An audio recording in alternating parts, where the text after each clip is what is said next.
आज़ादी ऐलान असांजो सूरी बरसिंगार करे, आज़ादी ऐलान असांजो सूरी बरसिंगार करे, मरसूं मरसूं सिंध न ॾेसूं होशू जीअं ललकार करे। मुंहिंजे साम्हूं वेठल सभिनी दोस्तनि जे स्टूडेंट फेडरेशन जे अॻूणे ज़िले जे नायब सदर मोहतरम गदन गद्दारी ऐं मुंहिंजे ॻोठ जा मोज़िन ऐं सभु दोस्त सभिनी खे जी सुदेश जी साईं जी सैयद। अॼु पाण सभु हिते गॾु थिया आहियूं शहीद सिंधु देश मोहतरम बशीर खान कुरैशी जी 14वीं वरसी जी मुनासिबत सां। शहीद बशीर खान जेको तक़रीबन दोस्त पाण कॾहिं उन सां मिलिया बि न हूंदासीं शहीद बशीर खान सां, पर अॼु बि हुन पंहिंजो किरदारु, हुन पंहिंजो नालो हुन वक़्तु कयो सिंध जे नाले। सिंध धरती जंहिंखे तव्हां पंहिंजो टाइम ॾियो उन सां निभाउ कयो, धरती तव्हांखे तारीख़ ॾींदी। सो शहीद बशीर खान कुरैशी उहो तारीख़ी किरदारु आहे, सिंध धरती जो अमर किरदारु आहे, जंहिंखे अॼु बि सॼी सिंध अंदरि भेटा पिया ॾियनि, सॼी सिंध अंदरि प्रोग्राम पिया कनि ऐं सॼी सिंध अॼु बि हालांकि 14 साल शहीद थींदे शहीद बशीर खान खे गुज़री चुका आहिनि, पर अॼु बि सिंध धरती उनखे पंहिंजो वॾो तस्लीम थी करे। शहीद बशीर खान कुरैशी जी ज़िंदगी स्टूडेंट फेडरेशन जे दौर खां शुरू थी, और उन खां अॻु में शहीद बशीर खान जीअं सिंध सां सलाहियल रहियो। जॾहिं टंडोजाम ज़री यूनिवर्सिटी में शहीद बशीर खान स्टूडेंट फेडरेशन जे बाज़ाब्ता तौर उहिदेदार थियो, त साईं GM जे दौर में बि शहीद बशीर खान कुरैशी ते उन टाइम बि हक़ सच ॻाल्हाइण जे ऐं धरती जे आवाज़ उथारण ते, फ़िक्र GM ते बीहण ते, आज़ाद सिंध जी ॻाल्हि रखण ते कई भेरा केस थिया, FIR थियूं ऐं शहीद बशीर खान कुरैशी उन शागिर्दाणे दौर में बि कई भेरा जेल जूं अज़ियतूं ॾिठियूं। उहो उन्हनि FIR में रोपोशी जा दौर बि ॾिठा। स्टूडेंट फेडरेशन जे दौर खां अॻिते अची शहीद बशीर खान GSM कोन महाज में उहिदेदार थियो, बल्कि ईअं चवां त अरे बरे सिंध साईं GM सैयद उहो शागिर्दनि जे मथां जेको वज़न रखियो आज़ाद सिंध देश जी हासिलात जे लाइ, जेको हिन साईं GM सैयद पंहिंजे नज़रिए तहत हिन नाम निहाद मुल्क रियासत पाकिस्तान खां बेज़ारी जो ऐलान कंदे वतन सिंधु देश जी आज़ादी जी हासिलात लाइ उहो शागिर्दनि जे मथां वज़न रखियो। उहो शागिर्दनि स्टूडेंट फेडरेशन जे दौर खां ईंदे इन्हनि ॿाहिरियनि तंज़ीमनि GSM कोन महाज, GSM महाज या जेके मुख़्तलिफ़ क़ौमी तंज़ीमूं आहिनि उन्हनि जे आधार ते सियासत कई, पर शहीद बशीर खान कुरैशी हो छो जो साईं GM सैयद आज़ाद सिंधु देश जो नज़रियो ॾियण खां पोइ हिन रियासत कई भेरा रहबरे सिंध साईं GM सैयद खे नज़रबंद रखियो, बल्कि ईअं चवां त कई भेरा जहिड़ा प्रोग्राम थिया त हिन रियासत पाकिस्तान हिन नाम निहाद रियासत कई भेरा उन्हनि प्रोग्रामनि खे टारगेट बि कयो। पोइ तव्हांजे अॻियां ट्रोड़ी फाटक जो वाक़ियो बि आहे त जॾहिं सिंध यूनिवर्सिटी जा शागिर्द स्टूडेंट फेडरेशन जा उहे दोस्त जेके ट्रोड़ी फाटक खां गुज़री चांडका इस्पताल वञी रहिया त नाम निहाद रियासत उन जी आर्मी उते सिधियूं गोलियूं हणी असांजे ट्रोड़ी फाटक जा शहीद कया। उहे जेके शागिर्द आहे पुरमुन तौर हिकु प्रोग्राम में वञी रहिया। त शहीद बशीर खान कुरैशी साईं GM सैयद जो नज़रियो खणी आज़ाद सिंधु देश जो सॼी सिंध अंदरि झर झंग वहण वसी वियो ऐं साईं GM सैयद जो नज़रियो सॼी सिंधी क़ौम अॻियां रखियईं त अचो पंहिंजे वतन जी हासिलात जे लाइ बीहो। हे धरती, हे वतन, हे तारीख़ी वतन सिर्फ़ ऐं सिर्फ़ सिंधियुनि जो आहे, न कंहिं ॿाहिरियनि जो आहे। 1947 में जॾहिं साईं GM सैयद 1943 में शायदि जॾहिं करारदाद मंज़ूर कई हिन पाकिस्तान जे नाले ते साईं GM सैयद कई नुक़्ता रखिया हा त असांजी अलॻि रियासत हूंदी, असांजा अलॻि वसीला ज़ख़ैर जेका बि शइ असांजी हूंदी उहा सिंध धरती में हूंदी, जे अगरि असां चाहींदासीं कि ॿाहिरि खे ॾींदासीं। अलॻि क़ौमनि जे वजूद ते कॾहिं बि मुल्क न आहे जुड़ियो, इन करे साईं GM सैयद चयो त असां अलॻि रियासत रहंदासीं। साईं GM सैयद उहो वाज़े ऐं चिटे तौर ते उन्हनि खे चयो, पर 47 खां पोइ इन नाम निहाद रियासत पंजाब साम्राज्य ॾिठो त हे सिंध जेका धरती जेका हिकु जन्नत मिसल आहे, छो जो असांखे पंहिंजे नबी करीम सल्लल्लाहु अलैहि वसल्लम चयो हो त सिंध जन्नत जो हिकु टुकड़ो आहे। त उन्हनि पंजाबियुनि बि ॾिठो त गैस, तेल, कोयलो, ज़ख़ीरा, वसाइल हर शइ इन धरती में आई, इन धरती खे लुटण जो हिकिड़ो ई तरीक़ो आहे, हिननि ते बंदूक जे ज़ोर ते क़ाबिज़ थियो। अॼु बि तव्हांजे नंढड़ो मिसाल अॻियां रखियां थाणे ते मसलन को बि मसइलो थो थिए त असां तव्हांजी कोन हलंदी, पर उहो बि थाणे ते वेठल जेको ज़िम्मेवार शख़्स हूंदो उहो चवंदो फिलाणे वॾेरे खे वञी चव, उहो जे अगरि ॻाल्हि करे त असां मसइलो हल कंदासीं, असां माण्हू छॾंदासीं। हे असांजे मथां हिकु सरदारी जागीरदारी निज़ाम ठाहे इन रियासत असांजे मथां मुसलत अहिड़ा माण्हू करे छॾिया आहिनि त जीअं असांजी क़ौम उन ग़ुलामी वारे अंधेर में अञा धिकियल रहे, असांजा तालीमी इदारा तबाह करे छॾनि, असांजे समाज में खोड़ सारियूं बुरायूं ॾेई छॾियनि, उन्हनि जे अॻियां मंशा तव्हांजे अॻियां आहे त असां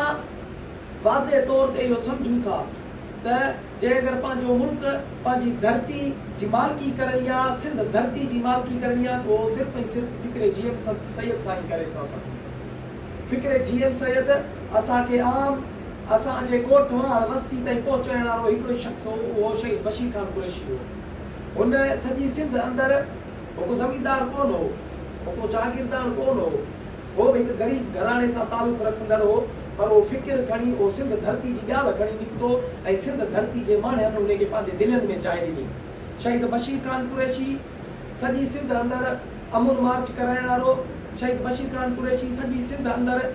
पंहिंजी धरती जी मालिकी ऐं वारसी जी ॻाल्हि करण वारो। जॾहिं बि सिंध ते ॾुखियो को वक़्तु आयो, अॻियां खां अॻियां शहीद बशीर खान रहियो ऐं उहो बि पंहिंजे क़ौमी कारकुननि सां। शहीद बशीर खान कई भेरा चयो, हा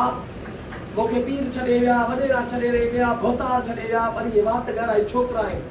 जिन्हनि जे आधार ते मां सिंध धरती जी आज़ादी जी ॻाल्हि थो कयां, इन्हनि मुखालफ़नि सां टकराव कयो बीठो आहे। तव्हां ॾिठो त सॼी सिंध अंदरि जॾहिं सिंध जी आज़ादी जा मार्च कया 2012 में, जॾहिं शहीद बशीर खान कराची में ऐलान ॾिनो त अचो सिंधियो पंहिंजी धरती जी चिटी ऐं वाज़े घुर कयूं आज़ादी जी, त 2012 में उते लखे सिंधी गॾु थी करे आलमी दुनिया खे ॿुधायो त सिंधी हिकु अलॻि क़ौम आहे,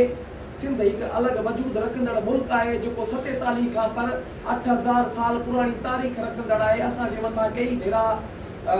मुसलत थिया, हुकुमरान अलॻि अलॻि हमलावर थिया, पर असां उहा आज़ादी जी जंग कॾहिं वधाए छॾी ऐं पंजाब साम्राज्य खां वाज़े ऐं चिटे नमूने शहीद बशीर खान कुरैशी लखे सिंधी गॾु करे उहो रिफ्रीडम ॾिनो दुनिया लेवल ते त असां आज़ादी जी घुर कयूं था ऐं आज़ादी असांजो हक़ आहे। मां नौजवाननि जे अॻियां उहा ई ॻाल्हि रखंदुमि त शहीद बशीर खान कुरैशी जे किरदार तहत, जे फ़िक्र तहत सिंध जी आज़ादी जी ॻाल्हि खणी निकितो ऐं सिंधियो पाण ते पोइ फ़र्ज़ु थो थिए, पाण ते पोइ आइद थो थिए, पाण बि उहो ई सम्झंदासीं त हिकिड़ो ई नज़रियो आहे, हज़ारे मसइला आहिनि, अनेक मसइला आहिनि, कहिड़े कहिड़े ते असां बीहंदासीं। सो अचो त हिकिड़े ई दग ते बीहूं, जीअं दग ते सभिनी को नेठि बीहणो आहे। सो दग फ़िक्रे GM सैयद आहे जेको शहीद बशीर खान उन दग ते बीठे आख़िर में 7 अप्रैल 2012 जी उहा अभागी या निभागी राति आई जेको सकरंड शहर में असांखे सिंध जो वॾो शहीद सिंधु देश मोहतरम बशीर खान कुरैशी खसे वरितो। हा, शहीद बशीर खान कुरैशी असां खां सिर्फ़ु ऐं सिर्फ़ु जिस्मानी तौरु जुदा थियो आहे, छो जो शहीद हमेशह ज़िंदा रहंदा आहिनि, शहीद हमेशह ज़िंदा रहंदा आहिनि। शहीद सिंधु देश मोहतरम बशीर खान कुरैशी असां खां सिर्फ़ु जिस्मानी तौरु जुदा थियो आहे। अॼु बि शहीद बशीर खान कुरैशी जो मिशन उहा जेका फ़िक्रे GM सैयद जी ॻाल्हि हुई, अॼु बि असां नौजवाननि जे दिमाग़नि दिलनि में समायल आहे। तव्हां ॾिठो हूंदो त 4 अप्रैल या 5 अप्रैल ते ज़ुल्फ़कार अली भुट्टे जो शहादत जो ॾियारो हो, शहीद ज़ुल्फ़कार अली भुट्टो जेको हिन पाकिस्तान के एटमी रियासत ॾियारींदड़, हिन पाकिस्तान के 73 जो आइन ॾियारींदड़, हिन पाकिस्तान जा जॾहिं 99,000 खां वधीक फौजी शहीद बशीर खान जा लफ़्ज़ थिया त कॾहिं एतिरा कंहिंजा कॾहिं बि गिरफ़्तार कोन थिया हूंदा। हिन मुल्क जा 99,000 खां वधीक फौजी इंडिया गिरफ़्तार कया त उहे ज़ुल्फ़कार अली भुट्टे खे आज़ादु करे ॾिना। त उन जो इहो सिस्टम हो, पर उन खे बि कॾहिं की यादि कोन कयो। 4 अप्रैल ते तव्हांखे ख़बर बि कोन हूंदी त ज़ुल्फ़कार अली भुट्टे जी वरसी हुई,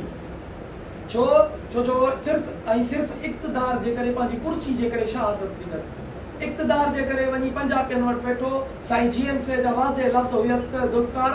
यादि रखजांइ, हे पंजाबी अथई, जेसिताईं तोखे मुफ़ाद आहे तोखे इस्तेमालु कंदा, पर जॾहिं मुफ़ाद निकिता त तोखे बि इन घाट ते वञी चाढ़ींदा, सूली घाट ते। इहो ज़हननि में रखो त इक़्तिदार असांखे कॾहिं बि कंहिं बि तरीक़े सां कमु कोन ईंदी। इक़्तिदार में जेको बि आयो आहे उन सिर्फ़ु ऐं सिर्फ़ु पंहिंजे मुफ़ादनि जे लाइ कमु कयो आहे। पर तारीख़ लिखियो त जेको सिंध धरती खे टाइम ॾींदो, सिंध धरती जे लाइ ॻाल्हाईंदो, सिंध धरती जे लाइ किरदारु अदा कंदो, तारीख़ उन खे यादि कंदी। 7 अप्रैल खां वेंदे अप्रैल जो महीनो जीअं बीठो, शहीद सिंधु देश मोहतरम बशीर खान कुरैशी जो उहे पोस्टूं, उहे ताज़ियती, उहे मेड़ाका शहीद बशीर खान के भेटा ॾियण जा प्रोग्राम 7 अप्रैल गुज़री वई आहे, अॼु 10 अप्रैल आहे। पर अॼु बि शहीद बशीर खान खे पाण सभु दोस्त ते गॾु वेही यादि पिया कयूं त उनजो किरदारु हो। त मां सभिनी दोस्तनि खे इहा गुज़ारिश कंदुमि त अचो शहीद बशीर खान जहिड़ो किरदारु रखूं, छो जो असां जीअं पोइ लॻायूं त किरदारु बि उन जहिड़ो ई हुजे। शहीद बशीर खान कुरैशी सॼी सिंध अंदरि पंहिंजे हर क़ौमी कारकुन खे बाखुरी चुमियनि में रखियसि, हर मसइले ते अॻियां थी बीठो त अचो इहे ख़ौफ़, इहे वसवसा, इहे दिलनि मां वहम गुमान सभु ख़तमु करे धरती जी आज़ादी जी फ़िक्र GMC जे ॾिनल नज़रिए ऐं शहीद बशीर खान जी उन वाट ते पाण बि सभु हमसफ़र थियूं, पाण बि सभु उन जा पांधीअड़ा थियूं ऐं आज़ाद वतन जे आसरा जे अॻु खां अॻु बराबर। सूलिया सिंगार असुल आशिक़नि जी मुनण मोटण मेणो निज़ारे जा निर्वार पुसण करार असल आशिक़नि जो जीअं सिंधु देश जीअं साईं GMC।